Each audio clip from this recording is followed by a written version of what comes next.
जोहार दोस्तों, झारखंड के करंट अफेयर्स 2023 के इस धमाकेदार टॉपिक में आप लोगों का फिर से एक बार स्वागत है। ठीक है, तो हम यहाँ पर बात करने वाले हैं एमसीक्यू बेस्ड पर क्वेश्चंस के बारे में, उसके बाद उसका व्याख्या भी करेंगे डिटेल से। और यहाँ से क्वेश्चंस आ रहे हैं 100%। आप मान के चलिए कि यहाँ से कोई भी क्वेश्चंस नहीं छूटेंगे, जैसे यहाँ से नजरें नहीं चुरा सकती है। तो ये दूसरा वीडियो है, पहला वीडियो पहले ही दे चुका है मैंने, है ना। उसका लिंक जो है नीचे डिस्क्रिप्शन में मिल जाएगा आपको जाकर। चलिए हम लोग पहला बात करते हैं। क्वेश्चन आ चुके हैं कि झारखंड के किस मंत्री का कार्यकाल के दौरान जो है क्या हुआ है, निधन हो गया है। ठीक है ना, यानी कि उनका डेथ हो गया है। कब? कार्यकाल के दौरान उनका डेथ हो गया है। ठीक है ना, तो ये बहुत ही आसान सा क्वेश्चन है ना। और ये झारखंड के मंत्री हैं, तो ये बहुत ही चर्चित मंत्री हैं जिनका निधन हुआ है ना। सभी जानते हैं लगभग इनके बारे में। तो चलिए ऑप्शन देख लेते हैं क्या है, कौन है ना।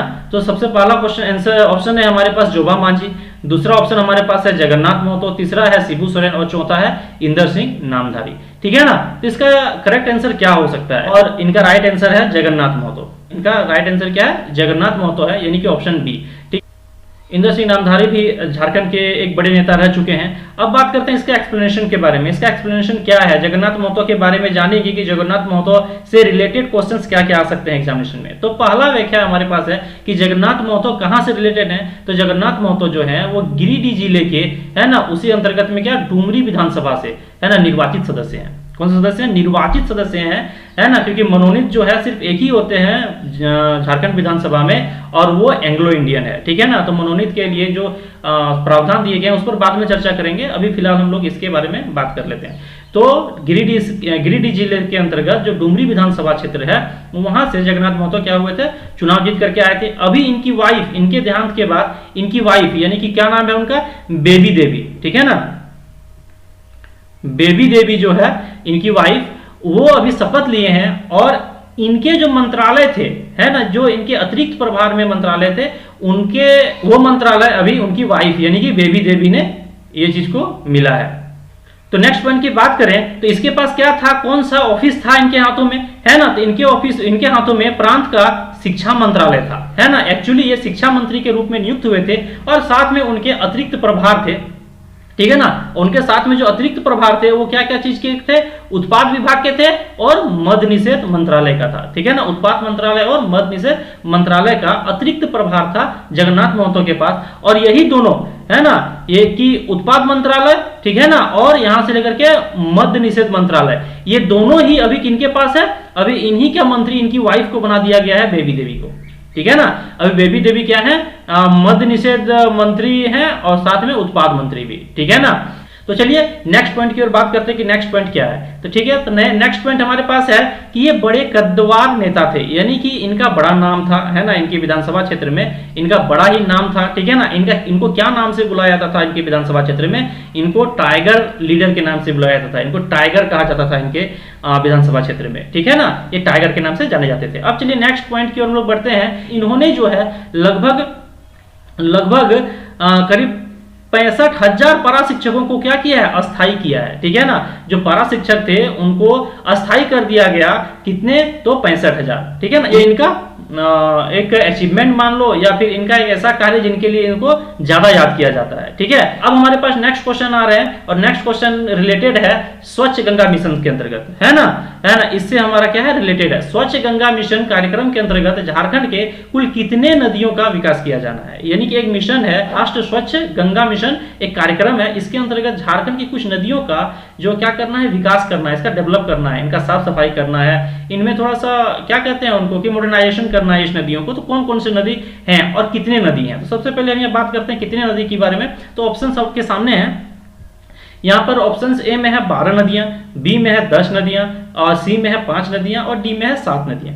अब इनमें से, है ना, कौन सा इसका राइट आंसर होगा? तो चलिए देखते हैं इसका ऑप्शन, है ना। तो इसका सही आंसर होगा ऑप्शन सी। ठीक है ना, यानी कि जो 5 है, 5 रिवर, यानी कि 5 नदियों का क्या किया जाना है यहाँ पर, राष्ट्रीय स्वच्छ गंगा मिशन कार्यक्रम के अंतर्गत इसका विकास किया जाना है, इनका मॉडर्नाइजेशन किया जाता है। अब इन 5 नदियों के बारे में और राष्ट्रीय स्वच्छ गंगा मिशन के बारे में हम लोग थोड़ा सा व्याख्या करेंगे यहाँ पर, अच्छे से, है ना, समझेंगे बातों को कि क्या बात है। ठीक है, तो चलिए पहला पॉइंट जो है हमारा यहाँ पर आ गया है। ठीक है ना, कि राष्ट्रीय स्वच्छ गंगा मिशन के अंतर्गत झारखंड की कुल 5 नदियों का, कितनी नदियों का, 5 नदियों का विकास किया जाना, ये हमने आंसर में देख लिया। नेक्स्ट पॉइंट की ओर हमको बढ़ना है और नेक्स्ट पॉइंट में हमारा दिया हुआ है कि इस कार्यक्रम के तहत कुल कितने नदियों का किया जाना है। पूरा इस कार्यक्रम के तहत ना पूरे देश में लगभग 100 नदियों का विकास किया जाना है, जिसमें 5 नदियां जो है कहां से लिया गया है, झारखंड से लिया गया है। ठीक है, और उन 5 नदियों के बारे में और भी इंफॉर्मेशन जानेंगे। तब तक चैनल को सब्सक्राइब कर लीजिए जिन्होंने नहीं किया है, और अपने दोस्तों तक शेयर कीजिए, है ना।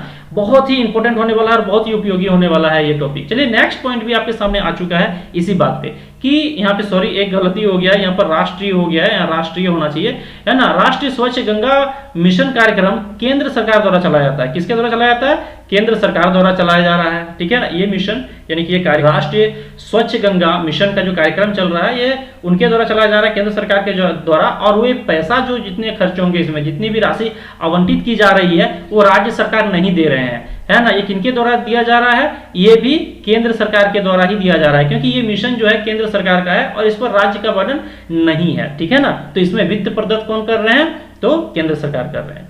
ठीक है, चलिए नेक्स्ट पॉइंट की ओर जाते हैं कि इस कार्यक्रम के तहत झारखंड के सूचित 5 नदियां, यानी कि जो 5 नदियों की सूची बनाई गई है झारखंड में, है ना, वो 5 अलग अलग जिले से है।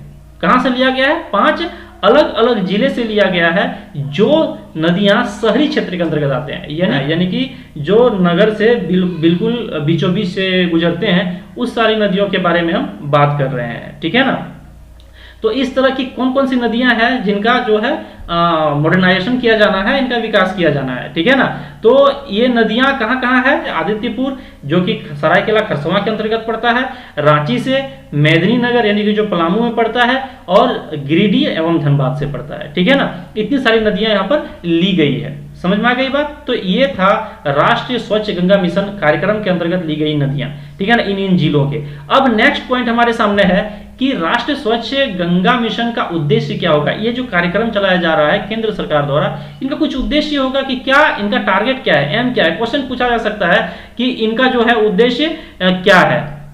ठीक है ना, उस समय हम कंफ्यूज हो जाते हैं और हम नहीं दे पाते हैं जवाब। ठीक है ना, चलिए बात करते हैं। कुछ है, 3 ही है ना, घबराने की बात नहीं, 3 ही उद्देश्य हैं और जो इंपॉर्टेंट उद्देश्य हैं और एग्जाम में आने की 100% चांसेस हैं। ठीक है, तो क्या है? शहरी क्षेत्र के अंतर्गत आने वाली नदियों का संरक्षण करना। सबसे पहला क्या है कि शहरी क्षेत्र में आने वाली जितनी भी नदियां हैं उनका क्या करना? संरक्षण करना। बहुत सारे ऐसे होते हैं ना कि नदियां जो शहरी क्षेत्र में पड़ते हैं वो कूड़े से दब जाते हैं, वो नदियां भर जाते हैं, प्लास्टिक से भर जाते हैं, कूड़े से भर जाते हैं, पूरे शहर की गंदगी उस नदियों में बहती है। उससे जो है उस नदियों का संरक्षण करना, ये पहला उद्देश्य रहेगा राष्ट्रीय स्वच्छ गंगा मिशन कार्यक्रम का। समझ में आ रही है बात, है ना। तो चलिए आगे बात करते हैं। अगर आप लोगों को कोई डाउट लग रहा है, कोई दिक्कत लग रहा है, तो आप कमेंट करके बता सकते हैं। ठीक है ना, नेक्स्ट हम लोग बात करते हैं नेक्स्ट उद्देश्य की बात, है ना। तो उद्देश्य, दूसरा उद्देश्य क्या है? पर्यावरण का सुरक्षा, है ना। पर्यावरण का सुरक्षा बहुत ही इंपॉर्टेंट है। अगर नदियां सही रहेगी तो वहां के इन्वायरमेंट जो है वो स्वच्छ रहेंगे, हम सांस भी अच्छे से ले सकते हैं, है ना। और वहाँ के पानी यानी कि नदी के पानी जो सप्लाई वाटर के रूप में हम लोग के घर में जाते हैं, है ना, टैप वाटर, और उसको हम लोग पीते हैं तो उससे बीमार नहीं पड़ेंगे। ये सारी चीजें, है ना, लाभ हो सकता है, ये इनके प्रॉफिट्स हो सकते हैं। ठीक है, तो चलिए बात करते हैं नेक्स्ट पॉइंट की। ठीक है ना, नेक्स्ट पॉइंट में है सामाजिक एवं आर्थिक गतिविधियों को बढ़ावा देना। सामाजिक एवं आर्थिक गतिविधियां क्या क्या हो सकती है जो कि बढ़ावा दिया जा सकता है? तो आर्थिक हो सकती है कि जो कि लोग जो है उस नदियों से रिलेटेड कोई भी चीज जिसमें उनकी वो गतिविधियां जिससे वो कुछ अपना आजीविका का पालन कर सके। ठीक है ना, इस सारी गतिविधियों का, या फिर सोसाइटी में पानी पेयजल के रूप में इसको यूज कर सके, है ना। इस तरह की कुछ गतिविधियां हैं जिनको बढ़ावा देना है। तो ये 3 मूल रूप से ये 3 उद्देश्य हैं जो कि इस कार्यक्रम के अंतर्गत आते हैं। ठीक है ना, अब नेक्स्ट हम लोग बात कर रहे हैं इसी के अगले पॉइंट की ओर। ठीक है, इसके द्वारा चलाया जाता है ये योजना, ये हम लोग को बात करना है। तो राष्ट्रीय स्वच्छ गंगा मिशन, है ना, इसके तहत, और राष्ट्रीय शहरी कार्य संस्थान, इसके तहत मिल के तैयार किया गया है ये योजना।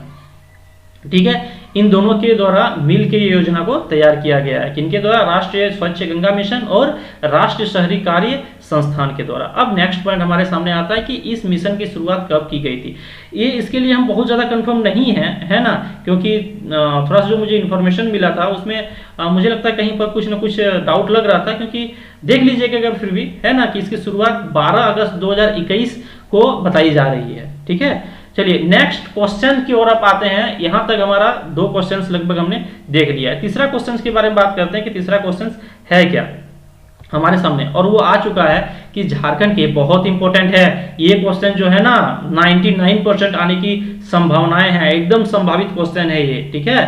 तो तीसरे नंबर की अगर क्वेश्चन की बात करें हम, तो झारखंड के किस पंचायत, यहाँ पे पंचायत की बात किया गया है, किस पंचायत ने नेशनल पंचायत अवार्ड 2023 प्राप्त किया है, यानी कि 2023 का नेशनल पंचायत अवार्ड जो है उन्होंने क्या किया है, प्राप्त किया है, ठीक है ना। तो इसके ऑप्शन है ये 4, है ना। पहला आ जाएगा कौन सा, कपिलो, दूसरा आ जाएगा बिरनी, तीसरा आ जाएगा मधुबन और चौथा आ जाएगा बुंडू, है ना। तो इनमें से राइट आंसर क्या होगा, ठीक है। तो राइट आंसर की बात करते हैं तो ऑप्शन हम देख लेते हैं, है ना। तो आंसर इसका आ गया है ऑप्शंस के, ऑप्शन ए इसका क्या होगा, राइट आंसर होगा, यानी कि कपिलो पंचायत जो है ना, वो क्या पाए हैं, नेशनल पंचायत अवार्ड पाए 2023। तो अब इसके बारे में बात करेंगे कि कपिलो पंचायत कहां पर पड़ता है, किस क्षेत्र में पड़ता है, और उसको कब, कौन से क्षेत्र में मिला, क्या क्या काम किया उन्होंने, है ना। और कपिलो पंचायत को इससे पहले कभी फिर कोई अवार्ड मिला था, इसके बारे में हम लोग डिटेल से बात करेंगे। तो चलिए व्याख्या में आते हैं, और पहला जो पॉइंट है आपके सामने आ चुका है इसके एक्सप्लेनेशन का, कि राष्ट्रपति ने इन्होंने क्या किया, राष्ट्रपति श्रीमती द्रौपदी मुर्मू ने, है ना, नेशनल पंचायत अवार्ड है ना झारखंड के कपिलो पंचायत को दिया है, ठीक है ना। झारखंड के कपिलो पंचायत को राष्ट्रपति द्रौपदी मुर्मू ने नेशनल पंचायत अवार्ड 2023 से क्या किया है, सम्मानित किया है। चलिए नेक्स्ट पॉइंट की ओर जाते हैं, है ना। यह अवार्ड नानाजी देशमुख, यह क्या कहलाता है, यह अवार्ड जो है यानी कि नेशनल पंचायत अवार्ड जो है उस किस नाम से उसको जाना जाता है, ठीक है ना। अब उसके बारे में बात करते हैं। तो यह अवार्ड जो है ये नानाजी देशमुख सर्वोत्तम पंचायत सतत विकास अवार्ड है ना, यानी कि सस्टेनेबल डेवलपमेंट अवार्ड है ये, किसका, नानाजी देशमुख सर्वोत्तम पंचायत, है ना, यानी कि जो पंचायत सबसे ज्यादा स्तर पर सस्टेनेबल डेवलपमेंट पर काम किया है, नानाजी देशमुख के नाम पर उनको, यानी कि उस पंचायत को दिया जाता है, ठीक है ना। तो ये कपिलो पंचायत को दिया गया है, किसको दिया गया है, कपिलो पंचायत को दिया गया। और किसमें, किस क्षेत्र में दिया गया है, ये सभी 9 LSDG यानी कि localization of sustainable development goal, है ना, कार्यक्रम के तहत इसको दिया गया है। और हरित पहल पर भी इन्होंने क्या किया है, बेहतरीन जो है योगदान दिया है, ठीक है ना।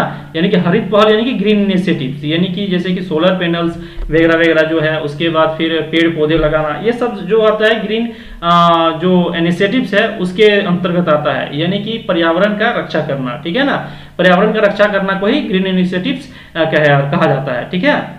जो 9 LSDG है ना, इस पर तो हम लोग चर्चा करेंगे ही, लेकिन फिलहाल हम लोग इस पर चर्चा कर लेते हैं कि इन्होंने इस पर उत्कृष्ट योगदान दिया, जिस पर इनको ये पुरस्कार दिया गया, ठीक है, सम्मान दिया गया। चलिए नेक्स्ट पॉइंट आपके सामने आ चुका है, इन्हें उत्कृष्ट कार्य के लिए 2021 में भी, है ना, ये अवार्ड दिया गया था। 2021 में भी ये अवार्ड दिया गया था इनके ये इसी तरह के उत्कृष्ट कार्य के लिए, ठीक है ना। तो उस अवार्ड का नाम क्या था, उस अवार्ड का नाम था नानाजी देशमुख गौरव ग्राम सभा सम्मान, ठीक है ना।